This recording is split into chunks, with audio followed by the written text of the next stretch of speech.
ವಿಶ್ವ ಮಹಿಳಾ ದಿನಾಚರಣೆಯ ಪ್ರಯುಕ್ತ ತ್ರಿವರ್ಣ ಕಲಾ ಕೇಂದ್ರ ಮಣಿಪಾಲದ ಹಿರಿಯರ ವಿಭಾಗದ ಮಹಿಳಾ ವಿದ್ಯಾರ್ಥಿ ಕಲಾವಿದರಿಂದ ಮಲ್ಪೆ ಕಡಲ ತೀರದಲ್ಲಿ ವಿಶೇಷ ಮರಳು ಶಿಲ್ಪ ರಚಿಸಲಾಯಿತು.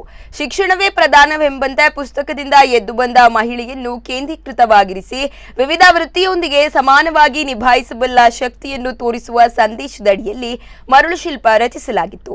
ಕಲಾವಿದ ಹರಿಸಾಗ ಮಾರ್ಗದರ್ಶನದಲ್ಲಿ ಮರಳು ಶಿಲ್ಪ ಮೂಡಿಸಿದ್ದು ಕಡಲ ಕಿನಾರಿಗೆ ಆಗಮಿಸಿದ ಪ್ರವಾಸಿಗರ ಗಮನ ಸೆಳೆಯಿತು.